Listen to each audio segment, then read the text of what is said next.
Cette chronique est une présentation de Zonard Communication. Bonjour, Richard Lapointe, Zonard Communication. Bienvenue à nouveau chez nous. Ça me fait toujours plaisir de vous entretenir de divers sujets. Et aujourd'hui, ce qu'on va regarder rapidement, c'est au niveau des stratégies marketing, notamment avec le web, les outils web et ces choses-là, mais pas que. Ça va peut-être paraître, c'est pas très compliqué. C'est une démarche qui peut être exigeante, mais qui est toujours payante quand on réussit à l'accomplir. Alors, un des premiers points, évidemment, c'est au niveau de l'image de l'entreprise. Alors, on parle du logo, on parle de l'aménagement des locaux, on parle de l'emballage si on vend des produits emballés. C'est tout un ensemble qui fait que les gens, du premier coup d'œil, saisissent qui on est et ce qu'on fait. Ça peut même aller jusqu'au costume du personnel, par exemple, ou au lettrage du véhicule. Alors, le branding, c'est un peu ça, c'est un peu tout ça. L'autre élément, c'est évidemment d'avoir un plan. Alors, de savoir d'où on vient pour savoir où on va. Et c'est un plan qu'on suit régulièrement pour s'ajuster en cours de route parce qu'il arrive des événements en cours d'année qui ne sont pas nécessairement prévisibles. Alors, on se fait un plan structuré, ça n'a pas besoin d'être très compliqué. Souvent, un plan, on va parler d'un plan de communication de base, chiffrier Excel, 12 colonnes parce que 12 mois, autant de lignes qu'il y a d'activités qu'on veut faire dans l'année et on inscrit les moments et les montants s'il y a des budgets qui s'appliquent dans ce chiffrier-là. Alors, c'est relativement facile à suivre. Le troisième élément, c'est l'utilisation des technologies, mais de ne pas en abuser non plus. Quand on parle de technologie, c'est de se garder un œil ouvert sur les nouveautés, sur ce qui s'en vient, les nouvelles versions, par exemple, au niveau des médias sociaux. Là, on voit qu'il y a une migration des jeunes de Facebook vers Snapchat. Alors, pour ceux que cette clientèle l'intéresse, c'est peut-être intéressant d'aller jeter un coup d'œil de ce côté-là. Évidemment, on ne le dira jamais assez, au niveau des sites web, on parle de mobilité. Donc, il faut un site qui est adaptatif, autant sur le téléphone que sur la tablette, que sur l'ordinateur de bureau. Alors ça, c'est bien important d'avoir un site qui répond à ces exigences-là.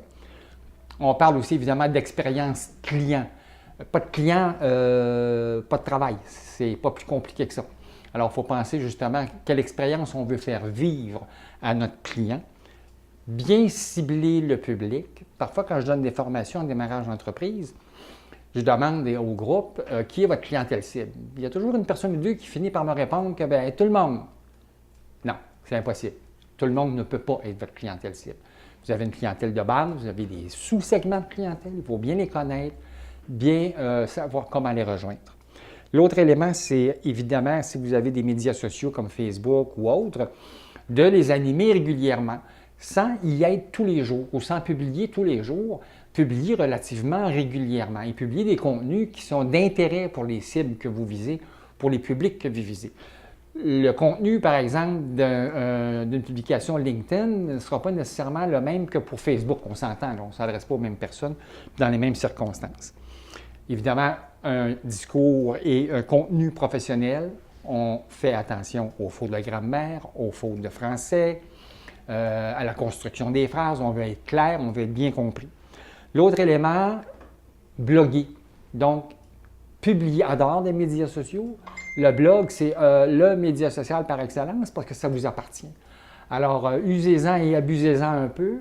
C'est du temps, oui, c'est relativement exigeant, mais quand on se fait un plan éditorial, on se dit, bon, tel mois ou telle semaine, je vais publier sur tel sujet des trucs de ce genre-là et qu'on se met des articles en réserve, ça peut se faire relativement facilement.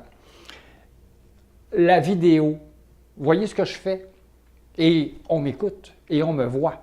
Alors, la vidéo, c'est ce qui est le plus populaire maintenant sur les médias sociaux et sur les sites web. Les gens accrochent à la vidéo et c'est un outil qui est extrêmement efficace pour expliquer, vulgariser des choses, un peu comme je fais là, dans mes capsules. Et finalement, si on a du personnel, on met tout le monde dans le coup, on met tout le personnel dans le coup. Il n'y a rien de plus désagréable qu'un membre du personnel apprenne qu'il se passe de quoi de nouveau dans votre entreprise, qu'il l'apprenne par un client ou par un collègue par hasard entre deux cafés. Alors, petit conseil, si vous voulez en savoir plus, Richard Lapointe, Zonard Communication, venez nous visiter à zonard.ca. Merci. Cette chronique est une présentation de Zonard Communication.